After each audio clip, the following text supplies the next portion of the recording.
Episode 154. Woo! Yes. I'm not even wooing for the movie. I'm wooing for you, Kyle. Wooing for me? You. Oh yeah. Thanks, man. It's been a while. It has been a while. We've missed our big bear. Yeah, I think the last time I was on, it was that Mega Shark vs. Octopus, and I couldn't even hold it together talking about Brahm And cockles. getting cockles. Yeah, all that stuff. We've had some good laughs the past couple episodes. Mm-hmm. You guys been holding together on your resolutions? I have so far, although it's pretty tight. It's pretty tight. I actually have real. I never said my. How many abs are you up to? That's the thing. I didn't actually say my real resolution, which is an hour of yoga a week. So spread around a few yoga sessions, and then 30 minutes of strength, which isn't a lot, but I'm not very strong. So 30 minutes of strength exercises. Are you getting ready for a fight? All right. No, I'm training for, me and you. We're both equal quality marathon runners. So I am training for the Boston Marathon. And so gotta get into shape. Gotta make sure I'm ready for the 26.2 miles. Dude. Wow. I would probably die. You almost did. Almost. Yeah. It was pretty close one time. Well, yeah. And then half the distance. Gotta love that exercise. In fact, you're the only person I know that has almost died trying to run. So it's a pretty good accomplishment. It is.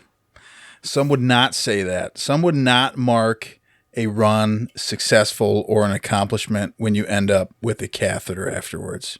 It's not something I would recommend. You know what I'm saying? Well, that means you really pushed yourself, though. Yeah, I guess if you want to look at it that way. They say like when you exercise, you only are like exerting like 25% of your capacity or 10% Not of your this capacity. guy. Yep, you won 100. You won 100%. No, even more, 110. You're underestimating that for sure. Yeah.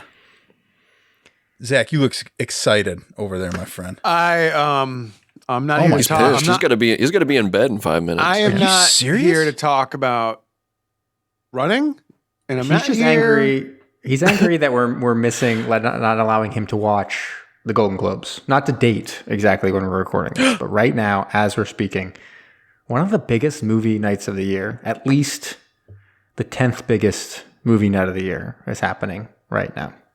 You would think if we were, if we gave a shit, we would do like a special one-off episode of us like all giving, picking our winners, who does Submersion pick, which movie would do best with a submarine in it. But, we don't do that. I assume you guys would have picked Top Gun Maverick, right? That got nominated in the drama category for tonight. Yeah, that was my favorite movie of the year.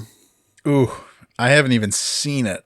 Whoa! Oh, See, this is what I'm talking about. This is what with I'm you and talking your about. elaborate setups and VR and 99-inch I know. television screens, I do This not would have been 400-inch a projectors. special episode. Instead, you guys are all getting it for free.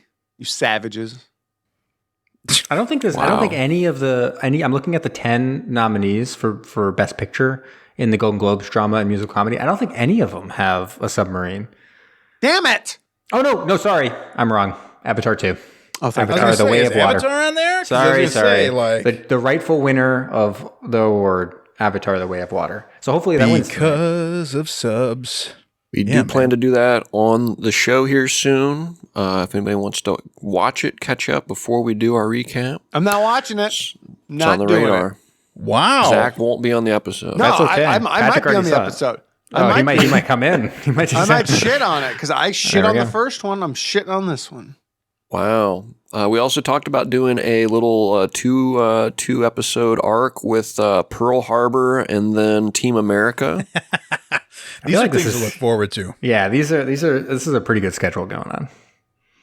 So we're gonna, and like I said, we're working towards that end of getting some of that information circulated so people can brush up if they want to watch before they listen. Oh, yeah. So definitely follow us on social media, Mac East Studios, all one word. Talk to us. Instagram, Twitter. Yeah, ask questions the too. Facebook. Yeah. Yeah. We want to talk to OnlyFans. you. We want to hear what you think. We love you. And if you truly are listening, we'd like to know it. I'll tell you what, man. I get some great messages all the time from one of our fans, Mr. Flying Carpino, on there. He's got some good stuff. He sends me some funny stuff, and I usually send it to you guys because I don't know where to find some of the stuff, man. But it's awesome. So, yeah, no, we love getting in touch with all you. Bram has been making some insanely hot graphics, and I mean that. Forgot to release the one. I'll get that out. Remind people to check out the Jurassic World Fallen Kingdom episode. Hell yeah. But anyways, I think it's time, don't you guys? Oh, I think so. I don't know. What's it time for? Absolutely. Dive! What began as an innocent conversation among friends would soon spiral out of control and later be referred to by future generations as the eighth wonder of the modern world. Mac East Studios takes you on the journey of your lifetime as your captains, the artist formerly known as Bram, Jamie the Ointment, Kyle El Capitan, and the Gruesome Twosome present Submersion.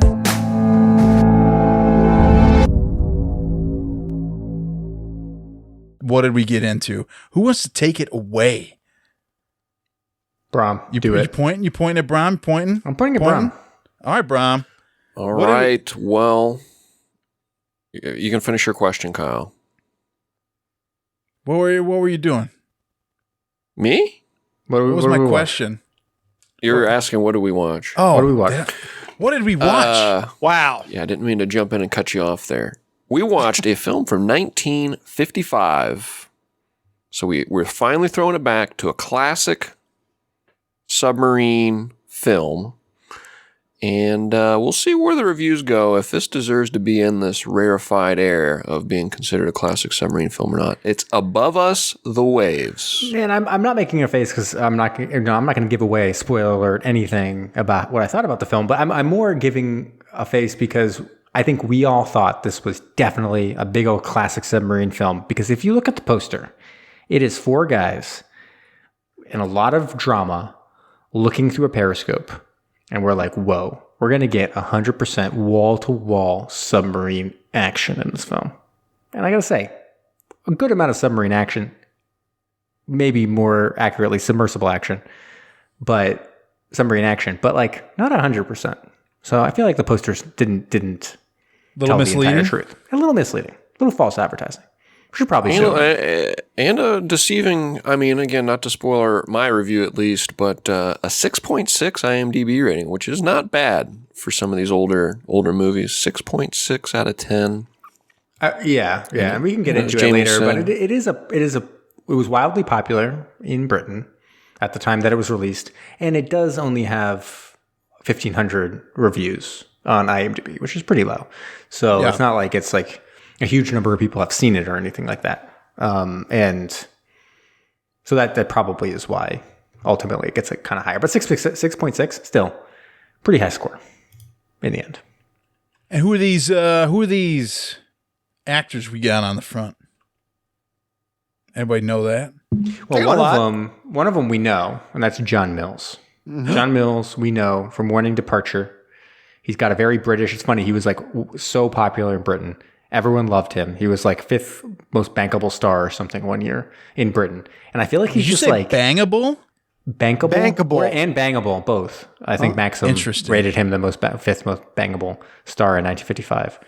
But I think he made it onto the Donna's list over there at A Place for Mom. Place for Mom, yeah, probably. Senior log. I don't know. It's funny. Whenever he was talking in this movie, I was just like, he's just like a weird British guy. Like he could be sitting there in like a park drinking tea, and like that's his entire persona. So I feel like it was just like anonymous British person. That's John Mills. Yeah, I mean, the other people I don't know. I don't know really anyone else in that. John Gregson, Donald Sinden. That name sounds familiar. Donald Sinden, James Robertson Justice. Theodore Bickle though. We do know Theodore Bickle. He played He played like the captain in this one, or like the higher up, and we've seen him in a bunch of stuff. Yeah, Bickle. Yeah, what did we see him? We saw him in that one that was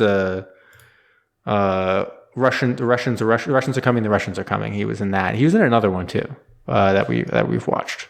So Bickle we've seen, but he only appears very briefly in this movie. Oh, this Donald Sinden, he might have a pretty big role in the Midsummer Murders. Colonel Henry Hammond. But yeah, nope, one episode. Never mind. Dude, I like the name of a movie he was in 2012 called Run for Your Wife. That's a good one. That's a nice pun. He played the man on bus. But yeah, Man and on otherwise, the director, I don't think we know anything of him. He was like well known. I think he was well known for a thing called like the Doctor series, which again, the British movie scene was very different than the American movie scene at a certain time, and so like there's all these we're like, oh, the Doctor movies, and like it's things that we never heard of. So it's like Doctor in the House, Doctor at Sea, Doctor in Love, Doctor in Distress, Doctor in Clover, Doctor in Trouble. Really? Doctor movies. I'm just looking at his list of ones that he directed, and all those Doctor films are on there. So that's what he's known for. Making the Doctor movies. This James Robertson Justice looks like Joel Edgerton a little bit. Dude, that guy's got a fabulous beard. Yeah, he does. I mean, I know all you listeners, you can't even see what we're talking about. But just imagine a man's man out there. Imagine if you were going to look at somebody who were going to open up a beer, was not a twist off, and all he had to do was stare at it in the top pop. Looks a little bit like Kyle over here. I was going to say, he's calling him a man's man, and then it basically looks like Kyle in there. So yeah. I think the only other thing to mention is that William McQuinty was the producer, and he was kind of like, he was particularly interested in the subject. So this was like his baby. He was like, he did like a bunch of the underwater scenes. He was a diver himself. And I think it was just one of those things where he had previously been in the war or whatever and wanted to bring this to the screen. And he did. That's what we watched. Above the waves. Above us, the waves. Above us, the waves. This one's been on the list, at least on my list for a while, because when Brom recommended this, I was like, haven't we already watched it? But I've just seen the name 1,000 times. Yeah. And it's we finally did it. But none of us has read it because none of us can read. So yeah, not easily. All right, shall we get into it? Let's do it. You guys probably gonna help me. You're gonna have to help me a little bit with it because I at some points I got a little confused at what was going on. So that was most of my questions that I wrote down. I think I know what you're talking about. All kinds of stuff, but we'll get to it when we get to it. But anyways, Zach looks confused now. Sorry, it opens up. Don't worry about it. It opens up and the Navy's basically sitting there, Royal Navy's sitting there, and they're basically like, we got to do something about this German battleship, the Tirpitz. We need communication to the mainland. We're an island. It's very important. And the Tirpitz it's like this big boat and they cannot go in and potentially disrupt our communications. And so they have to constantly be watching for it. They said half of their Navy and Air Force and stuff just trying to like watch out for this one boat, and it sits in this fjord away from any attempt to actually sink it. And so they're like, we need to come up with a plan. And so the plan brought up by John Mills, the commander who plays, let me just get his name. He plays Commander Fraser. Fraser is like, hey, what if we use frogmen and we use what they called a human torpedo, which is not what you think of. Like now we're so informed, having done this podcast. When I think of human torpedo, I think the Japanese, yeah. The Chitin. Form That's of that what I thought too. In World War II. And I was like, whoa, the British did that too? That's crazy. But no. The Chitin, right? Right. Yeah, but these are chariots. These are manned torpedoes, which they look very silly. It's like basically two people. It's like a tandem bicycle, basically. Underwater tandem bicycle is how you can think about it. Two people on it. They're just like effing around on this human torpedo. And so they kind of laugh him out of the room. They're like, oh, we're not going to do that. But they let him kind of assemble a force to potentially see how it goes. It's unproven. So let's see if you can prove it. And so he goes up and he assembles this group. And it was kind of a fun. It was almost like like Inglourious Bastards or something, right? He brings a bunch of people. It's people he's worked with before, and he goes up to each one and he says, "Hey, you, like, how's the wife and kids?" You can clearly see the person's very happy. This commander remembers his family or whatever, and he goes, "Oh, they're great," and the kid on the way, blah blah, all this stuff. One of them is basically like a hound dog. He's like, "Oh, I'm not married yet. If I could have 100 wives, I'd have 100 wives." And another person's only 19, but he looks younger, and so they kind of josh about that. And so that got to my first question. Just ask you guys. Real quick, Jamie. Yeah. Real quick. I got to cut in. What was there like this there was some humor in this part, right? Yeah. Like this was supposed to be comical because wasn't there like something about like the guy's undershirt or sweater or something? Yeah. Oh, he had a jacket on. He was cold. They're in Scotland. They're basically telling him like, "Why are you in? It's not standard. You're not allowed to wear that." Basically, well, he's like, "Hey, smiling did the Australian Navy allow that?" He's like, "No." He's like, "Oh, well, we don't allow that either." He's like, "So get rid of it." Right. It's like, oh, okay. But I'm just like, was that supposed to be a joke? Like, what was? I think so. I think he's kind of messing with people, but you're like laughing about it now. Yeah. Good job. In a way, it is. But so like, but Zach, well, what would he if he came up to you? Right, he knows you, all that stuff. What would he be saying to you? As like a little joshing around. How are the cats? How's your internet? What? How's that internet going? How's that internet going? Hey, Zach, how about that internet, you old geezer? Kyle, you break 100 in bowling this week? Is that what he's saying to you? Yeah, then I'd get real pissed. I'm off the team. Got another kid on the way? Yeah. What you said to you, Brom? What's yours? Yeah, I don't know. Yeah, me neither. You have an idea for me? Got any more of them Pokemon cards over there? Exactly. Yeah. You still cracking Pokemon cards? Probably make fun of my long hair. Be like, "What are you, a hippie now?" Like that's not standard. Cut it. And I make of course. Where are you gonna move next, Jamie? Where are you gonna move next? Oh, that's right. They make fun of my move. Is that what they're doing? What wealthy, affluent nomad place are you going to now? Yeah. So anyways, they assemble the team. They have some fun things. This whole movie seems to be like anecdotes and like showing off, actually, which is fun at times. Like the first thing they show is them kind of doing a test of escaping from a submarine. And I was like, oh, this is kind of cool. It's like a big building they actually filled with water, and you see the people go all the way up and have to go escape from the submarine. It actually makes it seem like it's kind of easy. I'm not gonna lie. Like they kind of do it, and they're like, yeah, that was okay. But they're kind of showing. I would not. I'm not particularly adept at that kind of stuff. I wouldn't be particularly interested in that. Wow. Unless if they had a bunch of people safety stuff like right there at the ready, I guess I'd be okay with it. But I don't know. I mean, would it require money? And if so, how much? Free. You would do it for free, just for the shits? Oh no, you're saying how much would it require for me to do it? Yeah. Oh no, it's probably a yes or no. I mean, I'm not sure I'd be convinced by money or not. Like it's basically like I'd have to just consider it and be like, nah. No, that's the thing. Yeah. I don't know how long it was. It seemed like a big building, but they did it, and they showed that off. What did they show other stuff off? They showed some diving.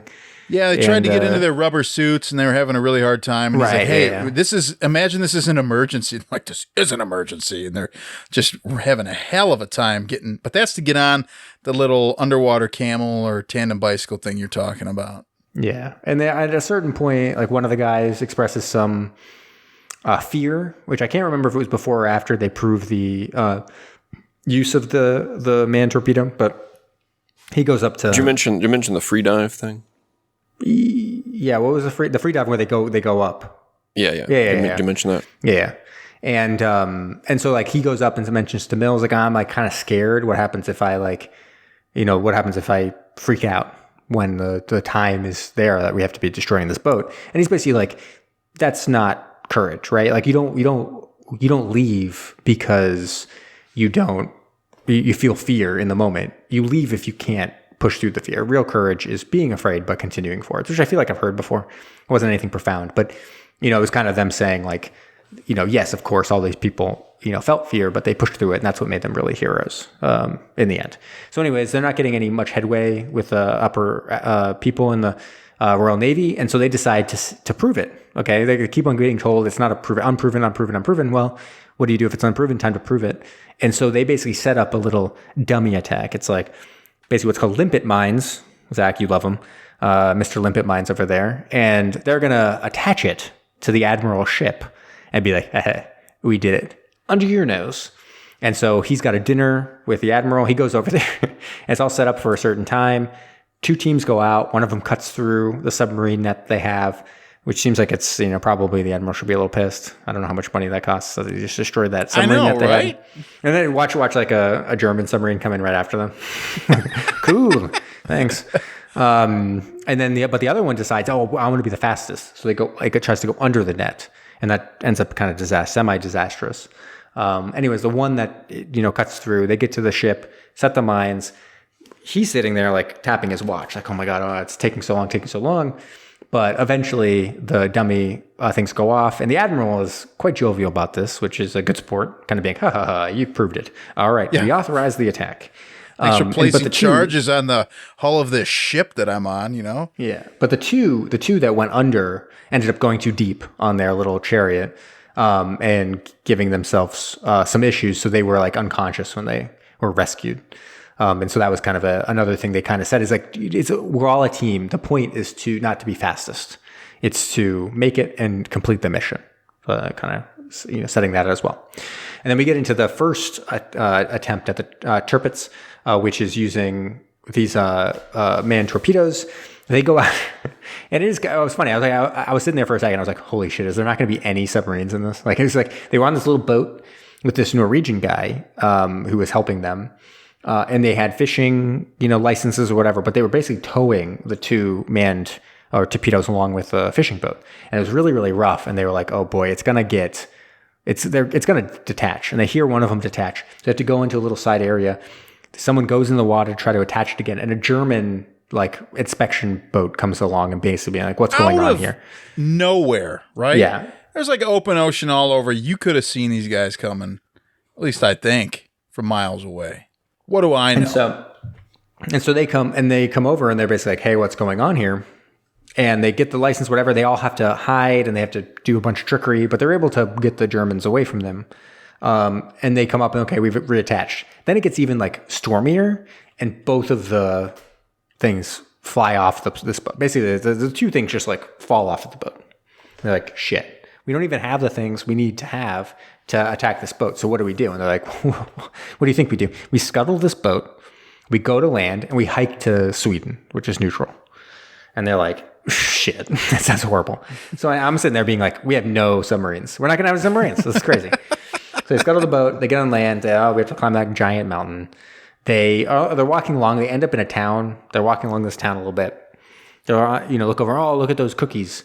And one guy's like, are you looking at the cookies or are you looking at the guy? And the hound dog's like, ha, ha, ha. Or the girl. Maybe one of them. Anyways, and then the Germans come out. Movie. I know, right? the Germans come out and they're basically patrolling around and kind of catch them. And then they do a quick pow, turn it on them and are able to kind of escape. Although I didn't really understand. The town seemed kind of fine with them because a gun goes off, but no one comes out of the doors. Somebody being like, hey, what's going on here? shot. Weird. Yeah. Someone got shot. Yeah, it was entirely, whatever. It was entirely empty town somehow.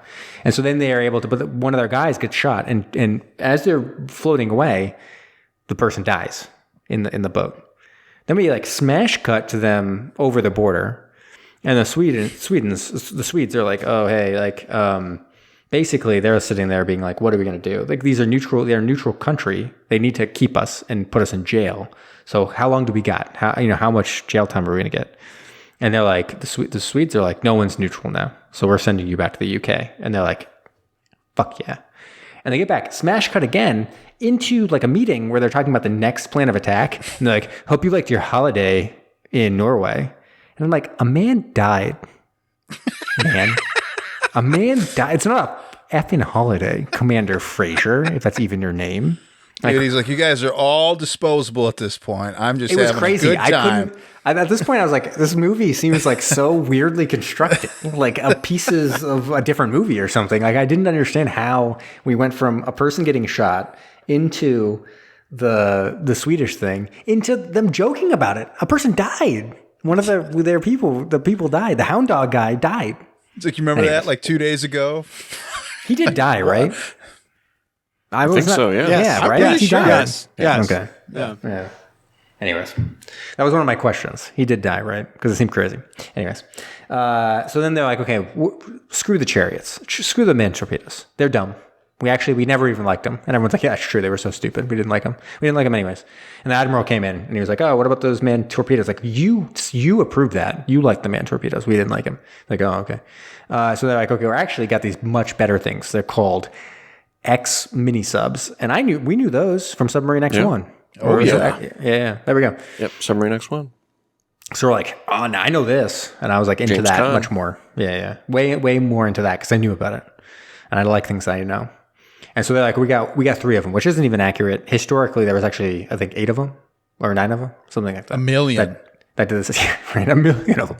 X a million was the one that sunk it. No, but there was, I think it was 8 or 9 of these mini subs that were part of this attack. But they only do 3 of them here: X1, X2, X3, and they're all going to have 4-person crews. And they're okay. We're gonna, work on these, and we're gonna get them towed over. And this whole thing, like this whole scene, I became increasingly confused of exactly what was happening. Like, they showed a scene of people in a mini sub, and they were like eating soup.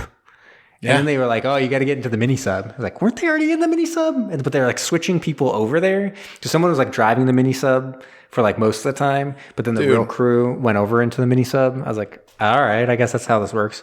And these guys look the same to me anyway. It was so hard to keep any of it straight. When finally, later on, I mean, when they were showing the 3 different submarines, I'm like, they should have like a little subtitle being like Submarine X3, Submarine X2, Submarine X1, just so we could be like, oh, right, okay. They had some labels actually in the midget submarines that, said like X1, X2, but that wasn't utilized enough for you to know which one you're in. At any given time. And like you said, they're kind of indistinguishable from each other, kind of as actors too. I mean, maybe if we were big into British cinema in the 50s and we were living in that time, we'd be like, obviously that's John Mills. John Gregson. Yeah. And then there's that guy Abercrombie, but. And Fitch too. Don't forget him. Yeah. I could not tell Captain them apart Fitch. at all. They all looked the same. They all sounded the same. It's just like, this must be the same. Yeah. So we get a little anecdote here of a person. There's a mine coming towards one of the mini subs. He like pushes away with his feet. I was sitting there being like, what would I do in this situation? I was like, I'd push it away with my feet. And there he goes, turning around, pushing it with feet. I'm like, I would have won a medal. Or I would have exploded. Either I'd have won a medal or I would have exploded the mine. One of the two. But feet, I would have done the right strategy. The thing that just sets it off. Perfectly push it down. And so anyways, they all get in. They're going off. It's X1, X2, X3. Pretty quickly, X2 is having some issues. Basically, they don't know which way they're going, right? Like, they're looking one direction at like an island, but like it's not saying the right thing. So they have to go down to the bottom of the ocean, to the bottom. They go to the bottom. They hit pretty hard, and they're trying to figure out the issue with their boat the whole time. X1 and X3 are kind of going along and they're doing the normal stuff. And there's some times like at a certain point, one of them like surfaced to look around and the boat saw them. And at this point, I kind of lost the thread a little bit because I'm like, why isn't the Tirpitz doing more? And there was something going on with this engine that I didn't understand at all what was going on with it. Mostly because I think they didn't really use subtitles back in like the 50s in these movies. Yeah, they just kind of they assumed, or maybe it was just missing from the transfer we had. But like we didn't. They kept on tapping on something to indicate there was some issue. I'm like, well, they got really lucky then, because almost immediately you'd think, oh, let's move, because it's like let's start moving it around, because these mini subs are clearly trying to destroy this very, very important ship. And so, they're kind of moving around. They're shooting at these mini subs, trying to sink them. They're going around. Eventually, X1 and X3 are able to drop their side cargoes filled with explosives underneath the ship. So you really think, oh man, now you really should move that ship if you want to survive. But they don't. They're kind of like still having trouble with their engine or whatever. X2 decides, you know what, we can't risk being the only one who has a chance to lay our explosives and we don't because we don't know what we're doing. So we're going to use our periscope, and we'll just like use that instead of our navigation system. So they go up there and they're using the periscope, but then suddenly a ship comes by and breaks their periscope and basically makes it impossible to pull it down. And now they're really screwed. They're like basically have to sit there and not surface and not do anything in order to not give away what's going on with X1 and X3, because they have no idea what's going on in those mini subs. They may be about to lay the mines. They may be 20 minutes away from laying the mines. They have no idea. And so, I mean, they don't even know what armament they're equipped with too. I mean, there could be alternate. They might be trying to fire torpedoes or who knows. Yeah, so they're basically just sitting there like, we can't surface, we can't do anything. We just got to sit here. And eventually this turns out poorly, as you see. But X1, X3, they lay their explosives, and eventually they're both captured in the end. And you see the Germans try to shoot them with machine guns, but eventually the commander tells them to stop. And at first I was like, okay, that makes sense just from whatever. But there's actually a strategic reason too. Because they bring them all on board and they're basically like, we don't know what you did. We know you did something, but we don't know what you did. We have a diver out there. But tell us what you did to our boat and we will go lenient on you, basically. And because they can't move their boat right now. So they're basically sitting there being like, well, if it's limpet mines, it doesn't matter if we move, but if it's something else, we really need to move the boat. So it's better if we have knowledge of it. So it makes sense that they didn't kill them beyond just the humane reasons for it. And they're sitting there basically being like, we're not going to tell you. Sorry, but we will kind of hint that you got about 10 minutes. It's like shit. And so then they're finally able to get the Tirpitz up and going, the engine, and they're like, oh man, and they're counting down time. They're like, oh, they might move. But then they don't move, not far enough at least, because the explosions go off, Tirpitz gets damaged, and they're basically like, hell yeah. And just as they are, they kind of get a salute from the captain even. The captain comes down and basically like, oh, you're very brave. Congratulations. I was like, that's weird. But then X2, now the crew of that boat attempts to escape at the very last minute. They've been hearing the explosives they have kind of filled with water, which is like not good. And they're like, oh, we better escape. And just before they decide to escape or flood so they can escape, the whole thing explodes. And that's the end of the movie. The end of the movie is basically like, and the X2 exploded. The end. Like, and cool. The rest of the guys are going to a German prison camp. Great. Yep. But they did what they needed to do. They did their job. Yeah. They did. Disable the Tirpitz. Yeah. Yeah. That thing did anyone have any further ideas about what was going on with that ship, with the Tirpitz? Like why it couldn't move? So they did say that it was low tide, so the boat was sinking and like their sub was being crushed by it. Remember that? So the one sub had to get out. So I think it might have been like close to run aground. Maybe. I don't know. Yeah, maybe. Yeah, I don't know. To be pinned under it, strange. Mm-hmm. But I mean, this was based on a true story, right? The Tirpitz. Yeah, I don't know how accurate this entire thing was. Because as I said, there was, I think X7 was the one that actually laid the explosives. Yeah, and we've watched a movie about the Tirpitz, right? Or have we not? Yeah, Submarine X1. Was that the Tirpitz as well? I don't know if that was a Tirpitz. I think it is. Actually, you know what? It probably was, because I think it was also similarly like trying to get to a boat in a fjord, right?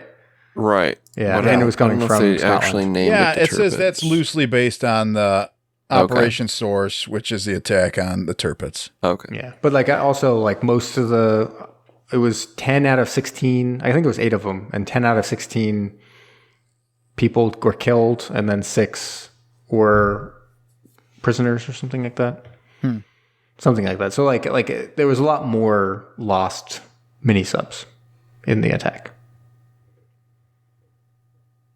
Anyways, that's pretty much what I got. The only other thing I had was a question for you guys of whether you feel like it was more or less offensive that I just called the X-Crafts midget submarines. Is that more or less offensive than what I used to do? Little person submarines? Yeah, that's more offensive, right? I think that I'd say more calling offensive. them little person submarines. That's not good, right?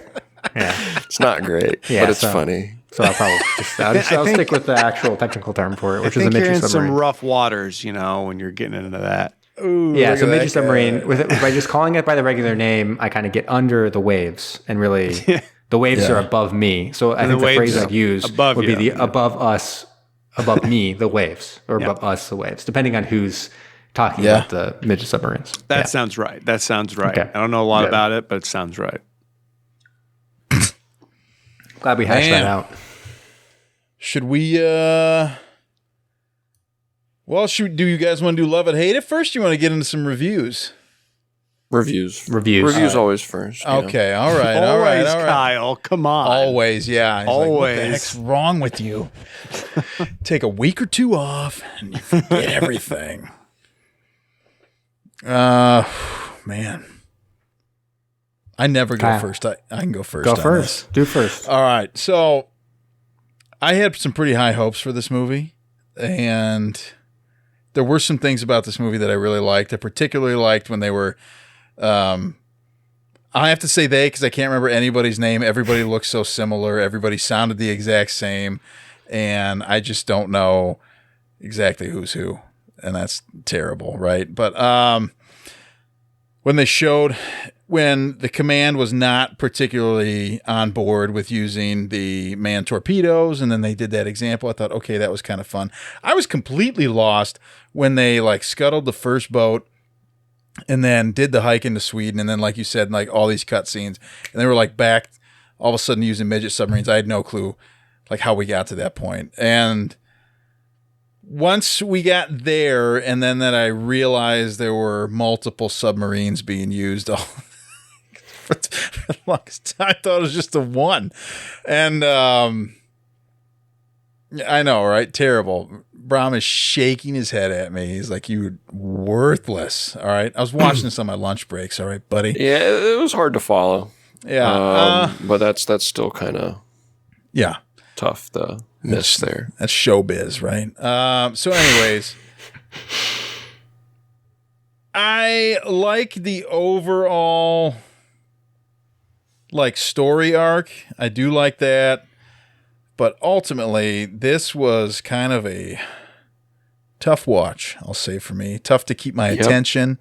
And I did like that, the historic aspects of it.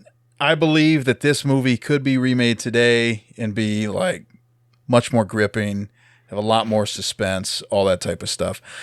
But for me, this one, I would not call it necessarily a classic just compared to like some of the other ones that we have seen from the same era that I think are significantly better. Yep. And so I'm going to give this like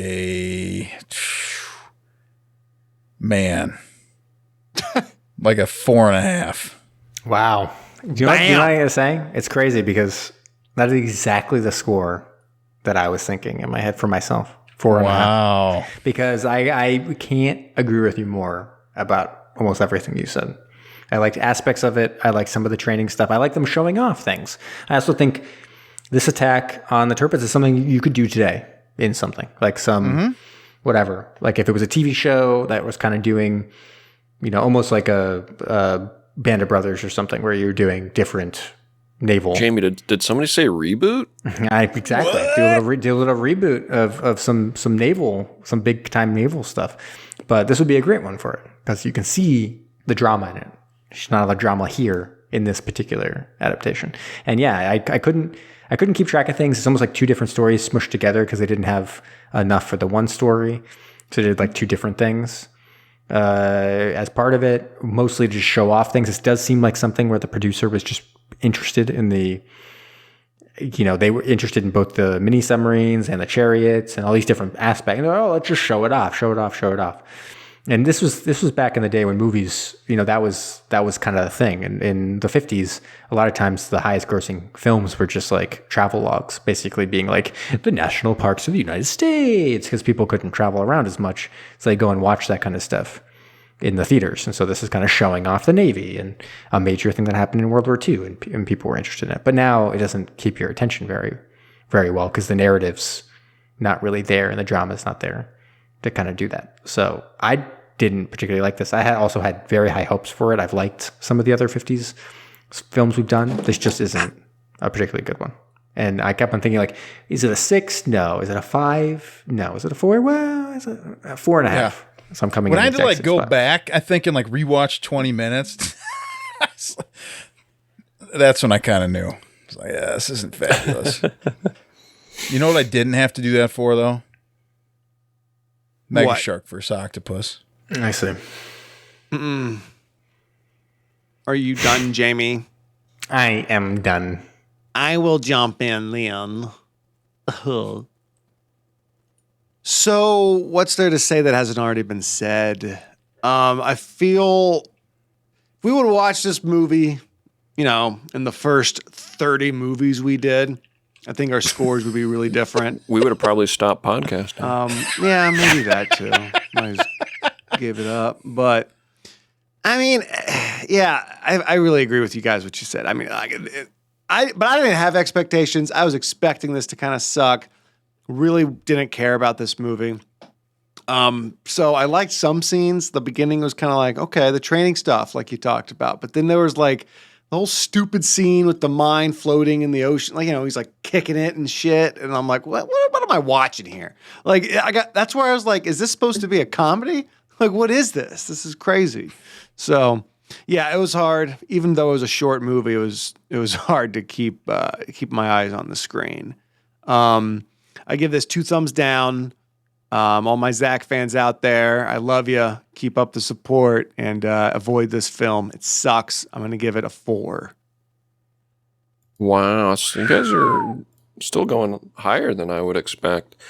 Yeah, it looked bad. It sounded bad. British production quality always kind of lagged behind Hollywood, obviously. And it's just recently where we're kind of plateauing, I feel like, and what we're able to accomplish in cinema that, you know, a lot of British TV and films are now, you know, kind of on par with production quality. But back then, this was lagging behind, but still inexcusable because I felt Silver Fleet was an awesome movie. I think that was a British one. I love that one. And that one is Still, like, I think the 40s. Yeah, still one of my favorites. Yeah, this was, what was 55, I said? So many good movies in the 40s. Again, most of them coming out of Hollywood, but Silver Fleet was one that was British and came out in the 40s. Looked great, sounded great. Great story, interesting characters, a lot of suspense. This didn't have any of it. This a lot of your submarine movies are, you know, typically taut and suspenseful. The scene with like the mine was like perfect opportunity for some suspense, and it just looked and felt so clumsy and silly. It was just a dopey movie. Yeah, I don't think I have much more to say about it. You guys have kind of nailed it. I'm going to come in, though, a little bit lower. I think just to really hammer home, even for myself, if I go back and look at these, I want to make sure I never am tempted to rewatch this in any capacity. I'm going to give this a 3, I believe. Never tempted. Yeah. So here's a few other movies from the 50s, right? Just so we can kind of Submarine put this... X1, though, by the way, real quick, that came out in the 60s. Yeah, Submarine the 60s, X1 yeah. is superior to this, tells a very similar storyline. Agreed. I actually did give that a halfway decent score. I give that a 6.5. But if you are in the market for, you know, the net cutting action and all of that, that all took place, I believe, in that movie. That one's far superior to this. Go ahead, Kyle. Sorry to cut you off. No, you're all right. So just a couple of years. So again, 50s movies. Like here are some others that we had in the 50s, right? 2 years later, we got The Enemy Below. Remember that with Kurt Jurgens, where they have to bring them all on board their boat. We had Run Silent, Run Deep in 58. And then also in 58, we probably had one of the greatest submarine films, Torpedo Run, where they try to thread that needle through the torpedo, remember? Your Borgnine? wife and kids are on that boat. And he's like, I can miss that. Like, no, you can't. It's one of the greatest On things the I've ever beach seen. was 50s as well. On the Beach. Great Awesome movie. Great film. So, I think like the 50s honestly just gave us a lot of great sub movies. And I would pick another one, I guess, if you're going to check something out from the 50s. If you're not going to watch them all. Like us. Yeah, like us. Like your boys. All right. Zach, you got to love it, hate it? I got it. Yes. I love it. No. I hate it. Yeah. What do you got for us, Zach? Well, thank you, Zach. Oh, Zach. Do we want to have love it or hate it first? Let's do hate it. Feeling like some hate, some anger. Wow. A little angsty over there, Jim. Well, this review. So I will start by saying IMDb had no 1-star reviews or no 10-star reviews. So I went to our friendly neighborhood Amazon Man store website and pulled some 4-star reviews and 5-star reviews and a 1-star review. So this 1-star review comes to us from Mark Pacific. And this is Mark lives in the United Kingdom. And he posted this review on August 25th, 2017. The title of this review is, "Does not even load up on Carlton. Be warned, I've brought this on Carlton label 3 times now, and it doesn't even load up. There is a fault, it goes off just before getting to the menu screen." Can you imagine how annoying to buy the same film 3 times and it not work? Be surprised nobody has mentioned the same problem in here. I did not send it back the 3rd time as I put it up for my birthday. So much later opened it. Wow. Come on, Carlton. Get that figured out. Whatever that is. Maybe like a British streaming thing, maybe. Just name Carlton. I would love that. What's the U.S. got? Netflix? You got over in the U.K. BritBox. Carlton. What was the first one? BritBox, isn't that one? BritBox. It's a real one, yeah. Yeah. BritBox that. is a real thing. Carlton's got to be too, right? Carlton? Did you want to come over and watch something on Carlton tonight? Yeah. Carlton and chill. Well, yeah, come Carlton chill. Yeah, man. They know what's going on. All right. Love it. This comes from lovely F.R. Humpty. 5 stars. United States, December 21st, 2018. World War II sub-movie in B and W. My brother and I love submarine movies. He had seen Above the Waves many years ago. I gave this DVD to him for Christmas. We watched it together. When the German actors are speaking, the translation isn't always given. Fortunately, my brother has kept up his knowledge of the German language. Oh, thank goodness. That's what we needed. That's what we needed too. 5 stars. Yeah, Wow. where was that brother when we needed him? Nowhere to be found. Nowhere to be found. So I give 1 discussed this- star to that brother. I discussed with Zach before, and I'm going to supplement his love it or hate it real quick. A movie we mentioned, Submarine X1. I have a hate it review for Submarine X1. We didn't have that segment back in the day. Otherwise, I'm sure Zach would have sniped this one here. Hate it review coming from, I'll just read the first paragraph, from Gravy Shanks. Submarine X1, midget submarines, not a submarine crew made up of midgets. Remember how the Stones and the Who and the Kinks were all rebelling against the establishment in England around 1968. Apparently, the establishment was busy making movies like Submarine X1. This movie was a major step backward for cinema, bereft of innovation and dynamic action. I TiVo'd this movie because the description, a Canadian commander trains midget submarine crews, made it sound like there were little people in little subs. Alas, there are normal-sized people only, and Jimmy Kahn.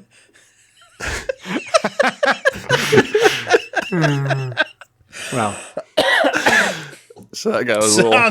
Sounds like Submarine little let X1 needs a reboot, you know?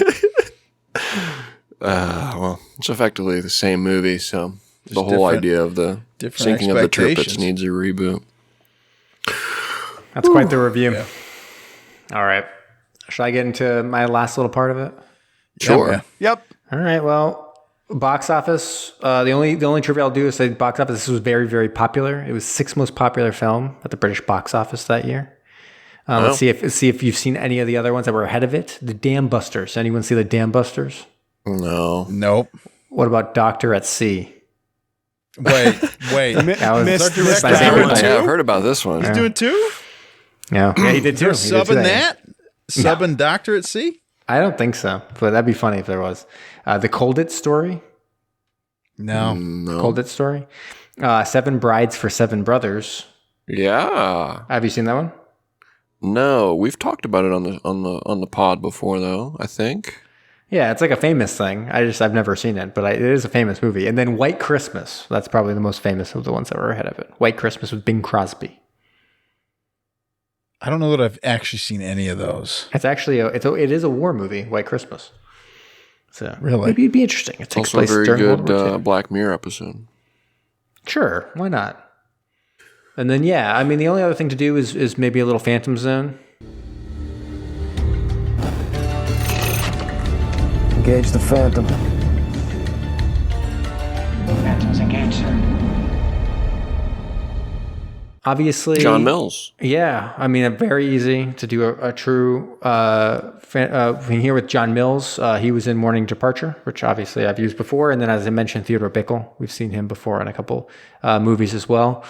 Ed Harris, of course, was in his war period here. He basically took 20 years off between being very active in the carnival scene prior to the 1940s and then, really getting to his movie scene with his brother in post the 60s. But this period he wasn't really doing movies. He felt like he missed out though. He was like, Above Us the Waves. I sure did like that movie. It was my 6th most favorite movie of 1955 in Britain. And he was going to remake it. And he was going to play Commander Fraser as well. But it kind of ended up falling through because he had a different vision for what Above Us the Waves really meant. In the end, he was kind of interesting too, because what ended up being his first draft of that script turned out to become Avatar 2. That's what he says, Above Us the Way. Like, Kyle's seen it. You know what I'm talking I know about. what you're talking about, It's man. essentially the same movie as Above Us the Waves is Avatar 2. And that's because Ed Harris strings those two things together. And, he introduced Cameron to it with while they were on the Abyss set. He was like, "Oh, check out this Above Us the Waves adaptation I've made." And Big Jim And then was James like, "Ooh." Cameron stole it. Yeah, Big Jim was like, "Whoa, I'm kind of digging this. I'm imagining an alien planet." And Ed Harris was like, yeah, it's in the script. I wrote it. It's called Avatar. And, they're on Pandora." And Jim Cameron's like, "Yeah, but I got a different little spin on it. What if they're blue aliens?" He's like, "That's also in the script. It says blue aliens." So Ed Harris said. Simultaneous discovery. Yeah, that's how Big Jim phrased it, I guess, too. And then you guys want to do some Jeopardy real quick? Oh, This is yeah. a really hard. This is a really hard one. This is a really hard one. Kyle, I don't know if you've been really listening, but I've kind of been laying the smack down on Jeopardy lately. It's true. Dude. Oh, I've been listening. All right. Well, Brom gets to go first because he gave it the lowest score for us. This category is called Explorers. Explorers. What are we going to do about it? Yikes. 100, 200, 300, 400, 500. 300. So you can know it's old too, because it's 100, 200, 300, 400, 500. Yeah. So 300. Those are some foreign scores. In 1930, Harriet Chalmers Adams world travels took her to Ethiopia for his crowning. Sorry, I botched that. In 1930, Harriet Chalmers Adams world travels took her to Ethiopia for his crowning. So they're looking for who was crowned in Ethiopia in 1930, as witnessed by Harriet Chalmers Adams. Some king of Ethiopia or something? A king of Ethiopia. Should I know? Let me give you a little hint. Maybe he's smoking a little gunge. I feel like that's associated with the weed. Am I wrong? I might be an old person who has no idea who's got it. Buzz? Go for it. Go for it, Kyle. Who is Bob Marley? No, it's not In Bob Marley. 1930? What the hell, Kyle? That's what I thought I don't know what year he said. He said 1930, dude. Isn't Holly Oh isn't my. Holly Selassie somehow associated with that stuff? I might be wrong. You just sorry, gave an probably. answer of Bob my Marley Yeah. to 1930. That's before, He's over there giving the hints. Kyle, that's doing before the little. World War II, man. Okay. Yeah. Oh all right. my god. So Zach, what was your score again? The 4. I gave a 4. Oh, so you're next. Okay. So 100, 200, 400. Give me 100. Delia Akeley studied this Central African people whose adults average 4 feet in height. Come on, you know that. I know that. Is it so? Stop saying that, Kyle. I know that. I know it as well. so- Congolians. Bob Marley. No, not Congolians. Who's got the buzz? Who's buzzing? It's me. It's me. I got to redeem myself. Yeah. Who are the pygmies? Pygmies. Pygmy yeah. is correct. damn and I it. do wanna jump in. I was correct. Haile Selassie associated with Rastafari. Oh, Rastafari. okay. Ah, okay. That's why I was given. Wow. All right, man. It's not Bob Marley. Are you sure? I might I am. have guessed Ja Rastafari. There we go. He's a god, right? I don't know. Do not know. All right. Kyle, highest score, 200. I'm at negative 200 right now, right? Yeah. Give me that 200. Well, I don't know. 200, 400, or 500. What do you want to do? He's here to Give me break that even. 200. Folks. Yeah, let me break even right now.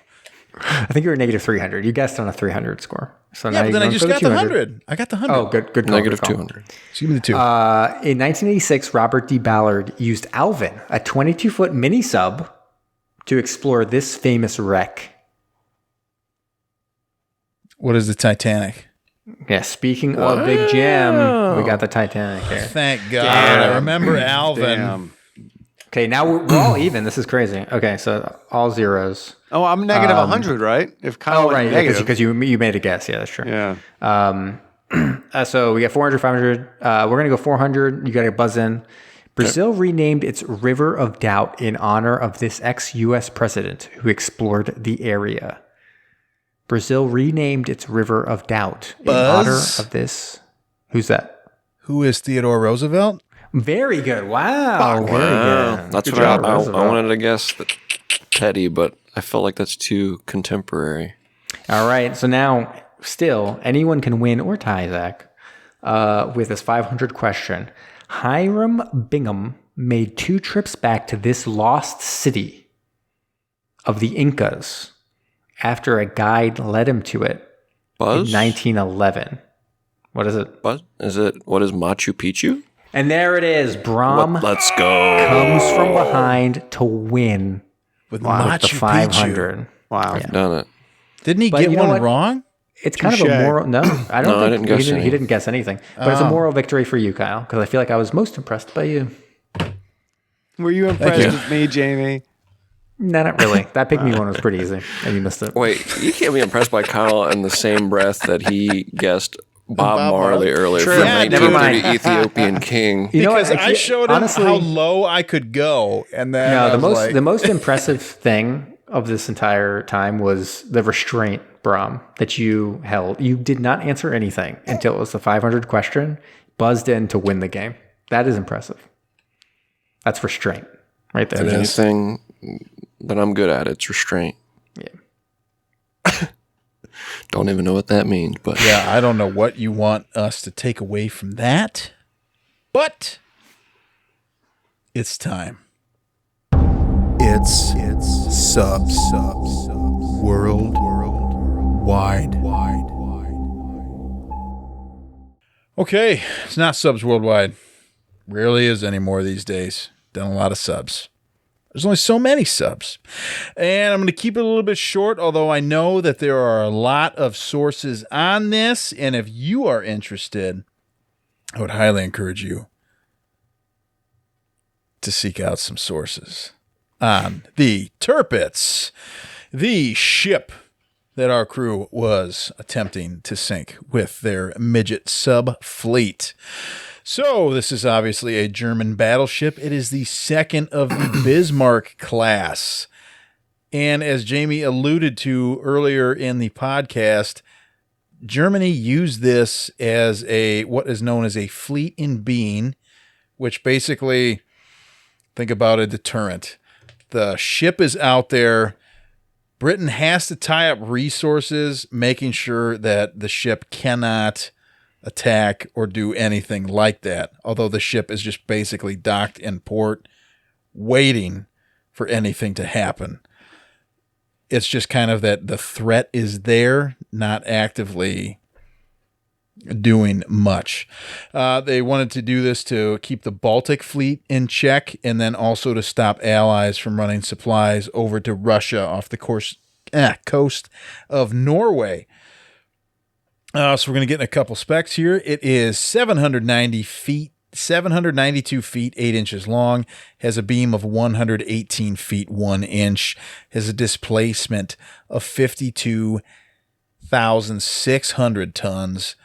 This bad boy featured 12 Wagner water tube boilers, which generated 160,796 ship horsepower, which made this thing cruise along at 30 knots with a range of 8,870 nautical miles. Held 103 officers and 1,962 enlisted men. Commissioned in 1941, sunk in 1944. This thing was decked out in guns. It was loaded. All kinds of firepower. And one thing that did shock me in the movie, right? I know you talked about how they wanted to see what those guys with the mini subs had done. Even before they got that order, those guys were so terrible at shooting. You remember that? All around the subs. Nobody could hit them. I think even they said, they got the mess hall crew or something manning the machine guns because they couldn't hit anything. But there's lots of great resources. Learn more about the Tirpitz and its adventures. That's it. That's all I got for Tirpitz Worldwide. Boom! Nice job. But thanks. I did that for you. That definitely wasn't the Pits. That was pretty good. That was the Tirpitz? No, it wasn't. It wasn't the Pits. Pits is a negative connotation. Well, that's the Pits, you know? That's the I'm saying yours wasn't the Pits. Could we turn that around, though? Could we be like, that's a Pits? Like how it's like, that's bad. That's ill. That's Pits. That's the Pits. That's Pits. I'm feeling this movie it. was the Pits, man. I'm feeling the Pits. I'm feeling the Pits. You quit. We are seeing him feel his own pits right now, if you guys know what I'm saying. I got 2 layers on. 2. That's like what the basketball players are doing now. They sink a big 3 and then like, ooh, the Pits. Feel the Pits. That is, you know what? I'm starting to like dig this. Pits, I think we should do Pits. it. This is the Pits. That's the Pits, man. Dude, that's the Pits. Give me some of that. That's the Pit shit. That's the Pits shit. Oh my god! I feel like Jamie is the most convincing. There we go. Yes, he's I'm got trying that to act inflection like with it. He's so good with it. I'm starting because I'm pretty good at like starting out like big fads where everyone says something. Like when I talk about Thanksgiving, I always call it T-Gives, and like once I started saying that, like everyone called it T-Gives. Like everyone. Why'd you call it T-Gives? Because it's just that's what the kids call it, and so like then everyone was doing it. Like everyone I knew and everyone you know was like T-Gives, right? T-Gives. You started it. See? Exactly, Dude. It's like and so fetch, I can do it again. right? Right. What'd you say, What Kyle? we're gonna do with fetch. Stop like trying to make fetch, fetch. Oh, happen. fetch. Stop trying to make fetch happen again. All right, Brom, you got something for us? Hit me with it. Tube 3 ready to fire, sir. Commence the countdown.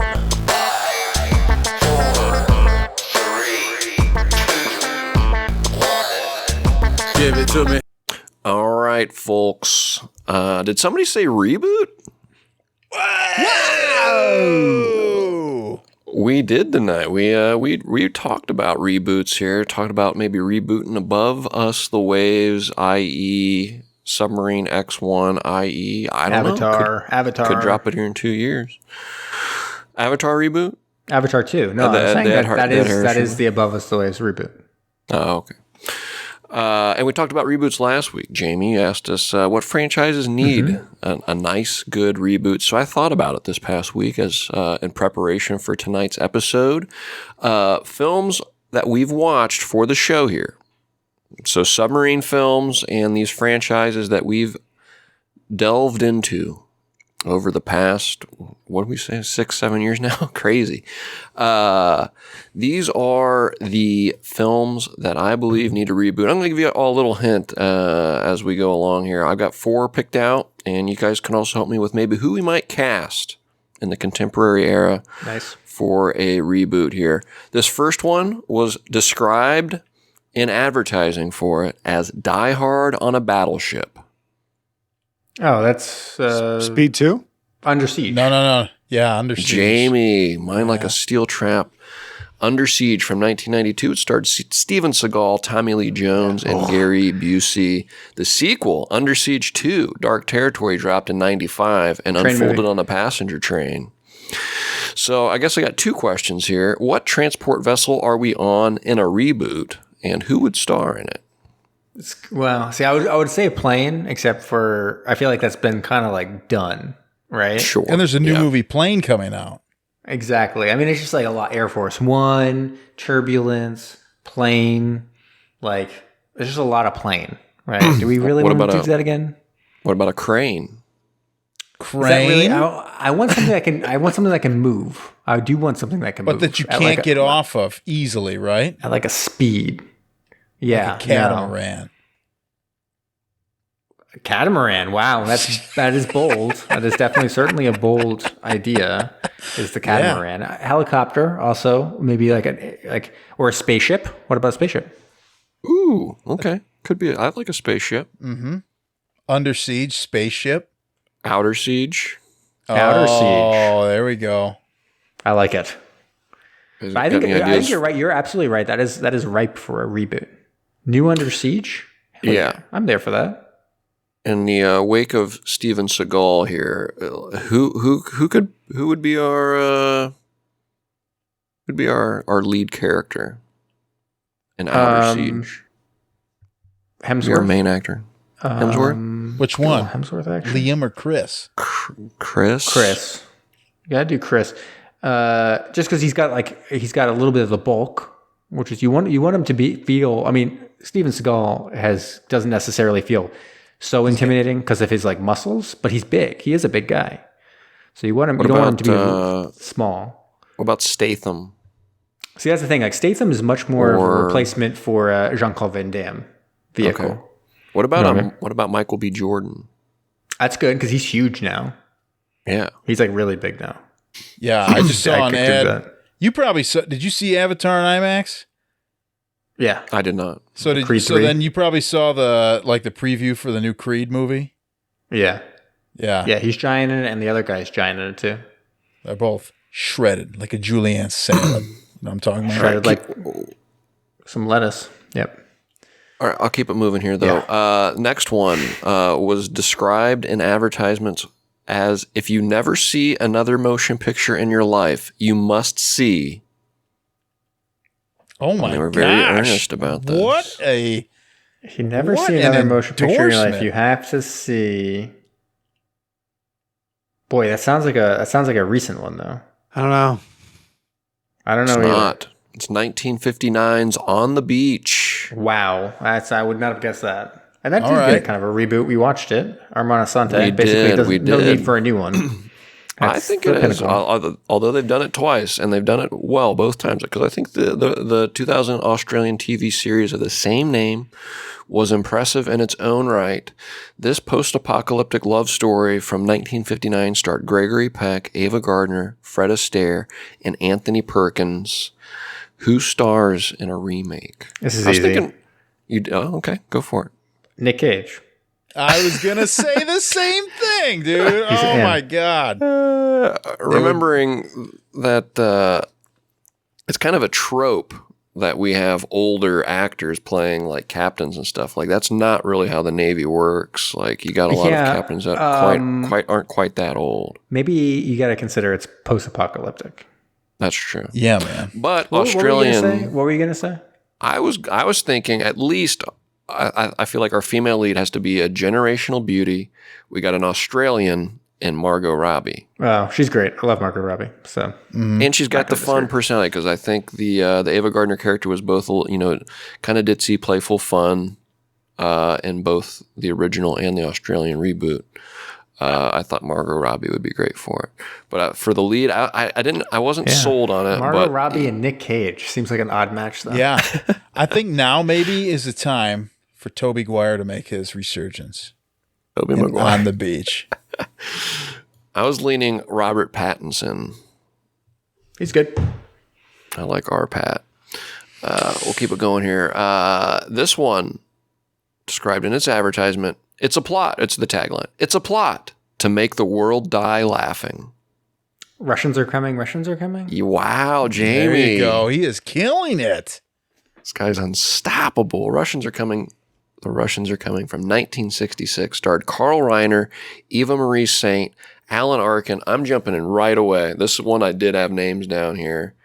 What do we think for Alan Arkin's character, the Russian captain, Sacha Baron Cohen, coming and visiting, crashing into Nantucket, and Will Ferrell is our family man writer who's got a little bit of writer's block. I love all this. I guess I'm a little bit confused as to whether it would continue to be the Russians, but I guess maybe. Yeah, why not? Yeah, so why I not? think I would I guess because Will Ferrell, he's a little bit older, right? I'm trying to think. Yeah. Like Adam Devine could also be fun in that spot. But maybe all three of the Workaholics crew. Just have them, all three of them be the writer. Yeah, they're a writing team, right? A writing team. They've rented a house on Nantucket. And somebody's trying to release skunks on the island. You know what I'm saying? Sacha Baron Cohen, or it could be Jack Black. Could be the Russian captain. Dude, Jack Black. Yeah, that'd be fun. All right, I'm good with either of those. Could be The Rock for Zach. Why don't we just bring him back? Why not Alan Arkin? That's true. Could be Alan Arkin. It's a modern day one. Alan Arkin still thinks the war's going on. And then he shows up. And then it's just all these people who don't know the war's actually, they're like, a Russian sub just surfaced? What's going on? Yeah, why don't we just make it with the exact same cast? I agree. Let's do it. Done. Is Carl Reiner around? And same thing with Outer Siege. Same cast.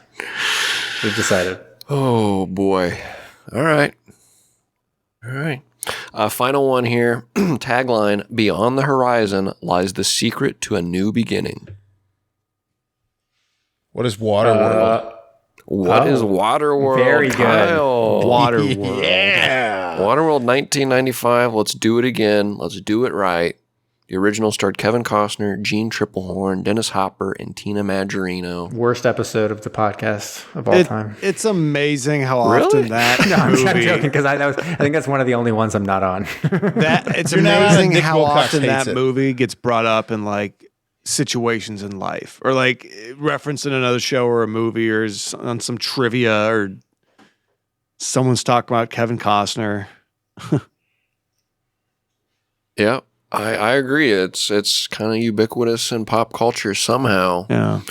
But wasn't a great movie. I love the premise. It's so fun. So much creativity you could have there. Let's do it right. You guys have anybody that you would cast for any of those roles? Anybody a good fit? You're talking about bringing people back. It could bring back Jack Black in that one. He could be the main villain. He can now be the main villain. Yeah. What about Miles Teller? What are people thinking about Miles Teller as the main character? I love that. That'd be I feel good. like Miles Teller guy. He needs like a juicy role, and I feel like that no way that could be a disaster, right? No way. No, I like that. What about, do we got any up-and-coming children actors? Oh, that girl that's in that new Megan movie and... Do you mean the Haunting doll? Haunting of Hill House. It's a bold casting to put a doll in this film, a robot doll. No. No. Robot What about female lead? Supermodel. female Emily Ratajkowski, or how you pronounce it? Miles Teller landing Nope. her. No? It's Melissa McCarthy. All right. What about isn't he like best friends with Aaron Rodgers' ex-girlfriend? Yeah. Oh, Shailene Woodley? Yeah, Woodley. Why not her? Yeah, They're could be. besties. Dude. They're already besties. Why not just Aaron Rodgers out there on a boat?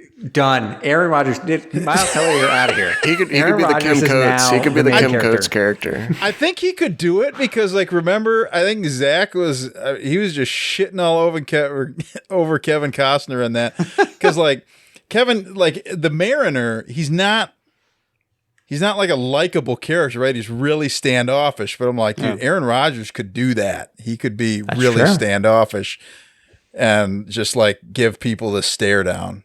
So I think that's my pick. That's bold. I like that.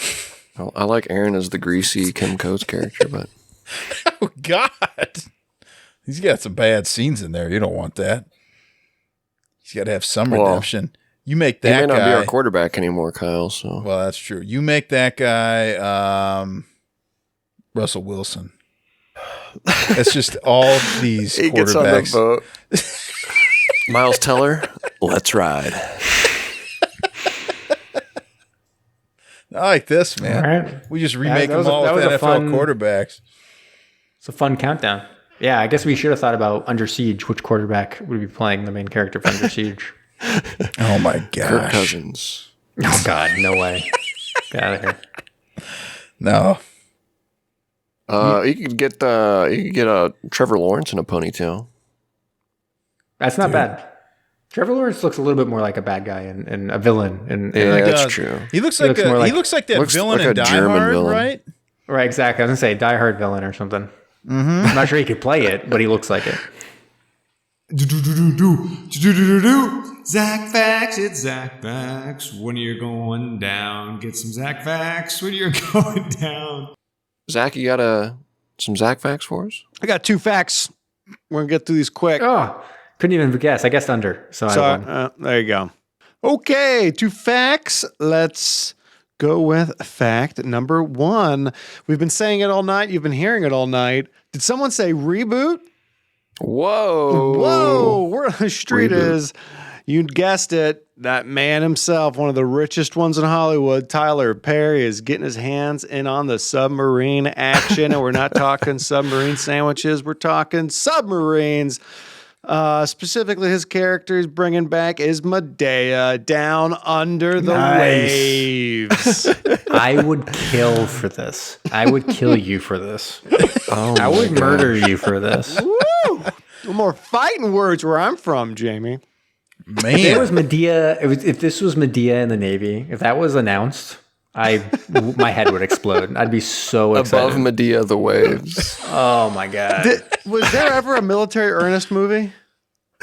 Was there ever one like Ernest I don't joins the think so. army I or don't know. something? Did he ever do that crazy shit? I'm not sure he did. He Maybe. went to Africa in one. That was one of like the He last. definitely ones. did. He certainly did. All right, let's get this last fact out of here. So apparently, this is kind of a crazy one. This isn't really so much of a fact as it is it's a story. Apparently, there's a secret story to this movie. I can't believe you guys didn't find this in the trivia. But apparently, there's a secret treasure. Like apparently, if you watch this film, like apparently backwards, and this movie's just apparently telling you some sort of a secret.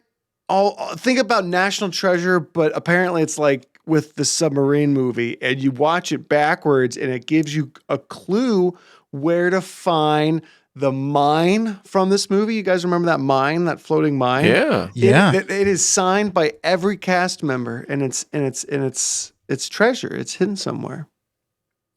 We got to watch this whole Wow. thing backwards. Apparently.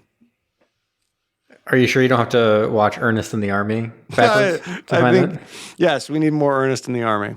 Because You it know- actually turned out that it was the last of the Ernest films. So there was Ernest Goes to Camp, Ernest Saves Christmas, Ernest Goes to Jail, Ernest Scared Stupid. All of them I've obviously seen a million times. After that, it gets a little hazier. Ernest Rides Again, Maybe seen that once. Ernest Goes to School. Not so much. Slam Dunk Ernest. Ernest Goes to Africa. And then Ernest in the Army. 1998. And then he sadly passed away in 2000. So Lung cancer. Yep. Don't smoke, kids.